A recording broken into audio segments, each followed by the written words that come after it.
ইসরায়েলে তেলের সরবরাহ বন্ধ হলেই বন্ধ হতে পারত যুদ্ধ। মুসলিম প্রধান দেশ তুরস্ক ও আজারবাইজানের মাধ্যমে আমদানি নির্ভর ইসরায়েলকে তেল সরবরাহ করা কেন বন্ধ করেনি দেশগুলো, এ নিয়ে চলছে সমালোচনা। কোন পথে, কিভাবে, কতটা তেলের যোগান পায় ইসরায়েল? কেনই বা তুরস্ক ও আজারবাইজান বন্ধ করেনি তেল সরবরাহ? সেই ভূ রাজনীতির খবর জানাচ্ছেন ইমতিয়াজ আলম। ইসরায়েলের অভ্যন্তরীণ তেল উৎপাদন খুবই সীমিত।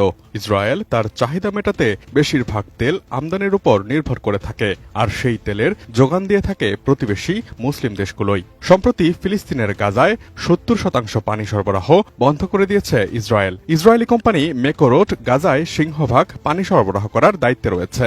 মেকোরোটের পাইপলাইনে ইসরায়েলি সেনাবাহিনী হস্তক্ষেপ করেছে বলে ধারণা করা হচ্ছে।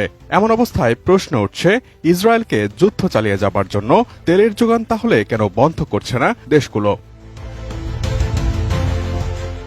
পরিবহন, শিল্প, বিদ্যুৎ উৎপাদন এবং সামরিক অভিযানের জন্য ইসরায়েলের প্রতিদিন প্রায় 2 থেকে 2.5 লক্ষ ব্যারেল তেল প্রয়োজন। ইসরায়েলের নিজস্ব বড় কোনো তেল ক্ষেত্র না থাকায় ইসরায়েলের অভ্যন্তরীণ তেল উৎপাদন তার চাহিদার মাত্র 1 থেকে 2% পূরণ করতে পারে। তাই আমদানির ক্ষেত্রে ইসরায়েল বেশিরভাগ তেল পেয়ে থাকে আজারবাইজান, কাজাখস্তান ও তুরস্কের মতো মুসলিম দেশগুলোর মাধ্যমেই। ইসরায়েলে তেল সরবরাহ বন্ধ করার আলোচনায় যে বিষয়টি সবচেয়ে বেশি গুরুত্ব পাচ্ছে তা হল তুরস্কের মাটি দিয়ে প্রবাহিত বাকু তিবিলিসি জিহান, সংক্ষেপে বিটিসি পাইপলাইন। এই পাইপলাইনের মাধ্যমেই ইসরায়েলে প্রায় 60% তেলের যোগান আসে মুসলিম প্রধান দেশ আজারবাইজান থেকে। তাই অনেকের দাবি, তুরস্কের প্রেসিডেন্ট রিসেপ তাইয়েপ এরদোয়ান যেন তার ভূখণ্ডের উপর দিয়ে নির্মিত এই পাইপলাইনটি আপাতত বন্ধ করে দেয়। নির্মাণ কাজেও আমি বেছে নেই CSRM TMT 500W, committed for better still। কিন্তু তেল সরবরাহ বন্ধ করা রাজনৈতিক দৃষ্টিকোণ থেকে কতটা বাস্তবসম্মত? বিটিসি পাইপলাইন একটি আন্তর্জাতিক পাইপলাইন, যা একটি আন্তর্জাতিক চুক্তির অধীনে পরিচালিত হয়, যেখানে তুরস্ক, আজারবাইজান, জর্জিয়া এবং অন্যান্য অংশীদাররা জড়িত রয়েছে। বিটিসি পাইপলাইনের তেল মূলত আজারবাইজানের রাষ্ট্রীয় তেল কোম্পানি সোকার দ্বারা সরবরাহ করা হয়। এই তেল কোন গন্তব্যে যাবে তা নির্ধারণে তুরস্কের সরাসরি নিয়ন্ত্রণ খুবই সীমিত।